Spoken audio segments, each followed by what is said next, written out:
This is my 2014 Jaguar XF Sportbrake, and today I'm going to take some photos of it. But not the creative photos that you see in glossy magazines and high-end websites. We're taking photos because I'm selling this car. And the types of photographs that you take for selling cars are very, very different. Join me today as I show you how to photograph your car for sale. Stay tuned to the end and I'll show you exactly what I've replaced this car with.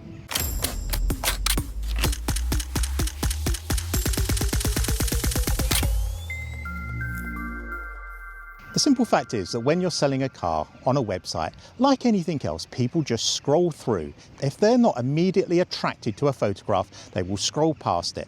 So you need to make sure your car stands out, and that means good photography. Now, the first thing you need to do, obviously, is make sure your car is clean. I had mine washed yesterday. There's a little veneer of dust from overnight, but it's clean enough inside and out. It needs to look presentable and it needs to be photographed in a great location, but a fairly neutral location. You don't want a spectacular beach background because that's going to draw people's eye away from the car and to the background. Equally, you don't want it down a back alley with graffiti and dustbins all over the place and dirt. You just want a clean, simple background like this. And you might be surprised to know that blue skies are not the best time to actually shoot your car. Today is probably ideal. It's a little bit overcast, it's early in the morning, there's nobody around, it's a nice location. If you've got bright blue skies, you're going to get lots of reflections off the car, lots of reflections off the windows and the metalwork. It's all stuff that's going to degrade the image quality of the car and not make it look as striking as it should be. Now, in terms of equipment, I'm using my Sony Alpha 7 R5, but you could equally use an iPhone or any other smartphone to get these shots. The real ideal thing is to have a lens that is around 50 to 70 to 105, so you can zoom in on the car. When you're using a slight moderate telephoto, the car looks a little bit compressed and it just looks so much better than if you use a wide angle. When you're using a wide angle, particularly on a car like this, you exaggerate all the curves and you don't really get a good feel for the look of the car. You want to make it stand out, you want to make it look good, but you want to make it have a sort of presence. So what are the essential shots that you need to do? From the position I'm standing at the moment, we have effectively the 3/4 view, and that's one of the best angles you can shoot any car. When I've finished shooting this segment to camera, I'm going to go around with the Sony and actually start shooting. But your 3/4 angle, this angle and from the other side, and both from the rear as well, are your key angles. They're your selling angles. You also want to get side on, front and back profiles. You then want to go inside the car and shoot the interior, the cockpit as it were. You want to get the steering wheel, the dashboard. You want wide shots, and you also want to go a little bit closer on some of the instrumentation. If you can, switch the car on and show that there's no warning lights on the dashboard. Try and show the mileage if you can. Show the buttons, the controls, that the interior is nice and clean. But you also need to be honest. You need to actually show the defects in the car. This car's 12 years old. It has some defects. There's a little dink here and there where people have slammed their doors into it in car parks.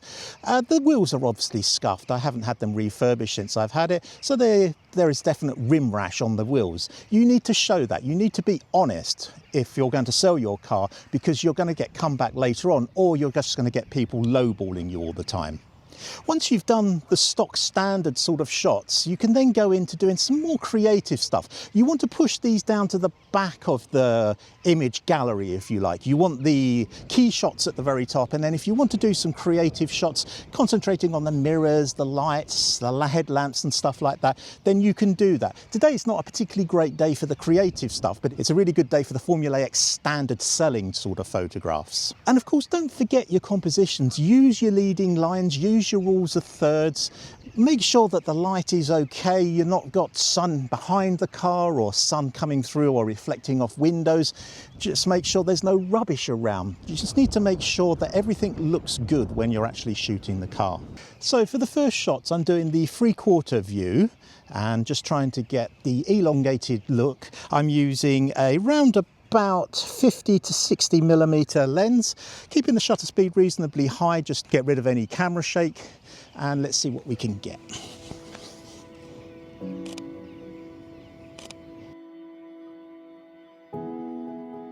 Now we'll move round to the front on view and then do the 3/4 on the other side.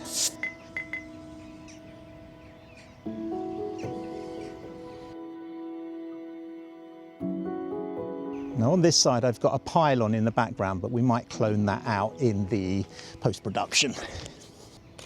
And I would leave a little bit of room around the image as well, just in case the formatting on the website that you're using crops it a little.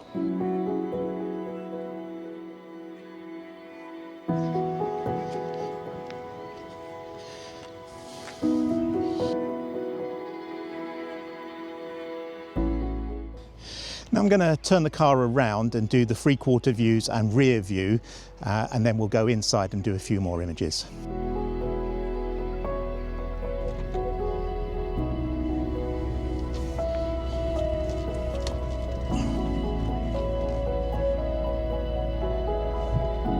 Again, using a polarizer just to take the reflections out of the windows.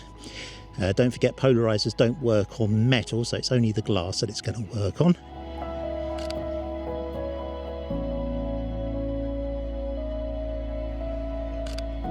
We'll come round to the back view.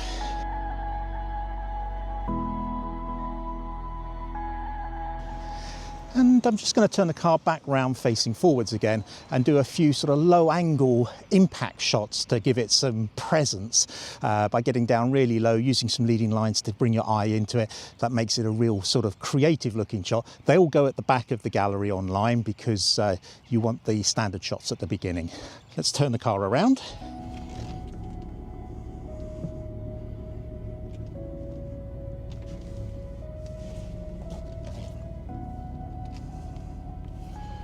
Now we'll get down really low to give it some real presence.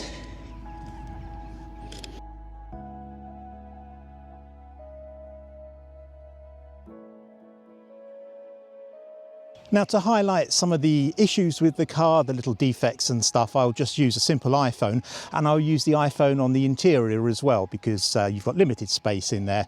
It's very easy to use the iPhone. You can switch between wide and telephoto quickly. The light's pretty decent, so you should be able to get nice shots inside. Let's just do a few iPhone shots. And we're going to do the tyres, show that there's plenty of tread. They're fairly new tyres. We're going to have a look at the rims because they're a little bit scuffed up. All 4 of those we do. Then a couple of little dinks in the paintwork, and then we're done.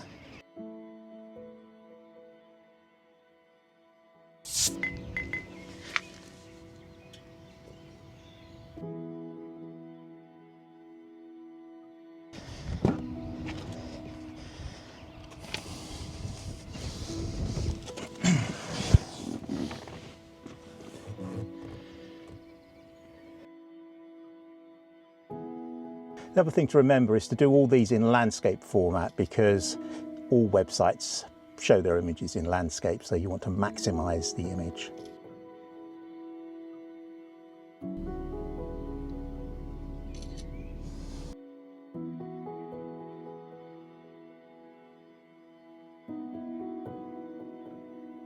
So that's all the shots done. I'm going to take these images back into my office and put them into Lightroom, and then we'll edit them, and we'll do light edits. I'll talk you through the edits in Lightroom in the office, and then we'll go back to our final thoughts, and I will show you the car that is replacing this. So join me back in the studio shortly. So welcome back to the studio. Yesterday was a fun day shooting the Jaguar Sportbrake down at the beautiful Herrington Country Park in County Durham. Today we're just going to have a quick look at some of the images and how I edited them. You've already seen some of the images through the video, but a very quick look at the fairly limited editing that I did to these images. So let's get into Lightroom. So these are the images in Lightroom, and the ones that I've marked as a 3-star are the ones that I will be using in the advert for the car. And this is the first one that I've picked. If we go over to the develop module, I'll show you just briefly what I did. As you can see, the exposure's down very, very slightly. I've pulled the highlights down to bring some detail into the glass windscreen here and also into the sky, and the shadows up. Obviously, it's a black car on a fairly bright day, so you wanted definition across the whole of the car. There's no clipping at the highlight end. There's a little bit of black clipping, which is absolutely fine. It is a black car after all. And I've also added a little bit of clarity and a little bit of dehaze. The one other thing that I have done on this is add a mask for the sky, as you can see here, and just pulled the exposure down very slightly and given a little boost to the clarity of the sky just to make it pop out a little bit more. So let's go over to another one. This is one of the sort of more artistic ones that will go at the back of the gallery. This is obviously a front-on shot. I've put the headlights on, and the original was actually deliberately underexposed. You can see a version of it here, and I've just used a little bit of editing. The exposure is pretty much the same. I've brought the highlights all the way down, the shadows up to about +80 just to bring some definition in, the whites up to 75 just to bring the contrast back into it, and the blacks are exactly as they should be. There's no presence added to it, no texture, no clarity, no dehaze. What I have done, of course, is bring the sky down a little bit in order to bring some definition into that sky, and that's about it. And the final shot, which was the sort of the presence shot, is this one here. If you recall, I shot down quite low angle. I think it was about 60mm on this shot, and it just gives the car a really, really nice look to it. And again, not heavily edited. What we've got here is the highlights all the way down. Again, it's an underexposed shot. If I go to the right here, you can see an underexposed version of it. And we'll come back to the edited version. Highlights all the way down, shadows all the way up to bring the definition into the blacks here. Whites again up to give some contrast to it, no adjustment to the black, no presence at all, and of course a little bit of work done to the sky, which, as you can see here, is fairly minimal. It's just literally a little bit of exposure down, and I think I added a little bit of dehaze to it as well, and just pulled the clarity down very slightly on the sky to make the clouds look a little bit fluffier. So I hope you enjoyed that brief look at how I edited those images. At the very beginning of this video, I talked about a new car that I've bought, and that I would show that to you, and this is it.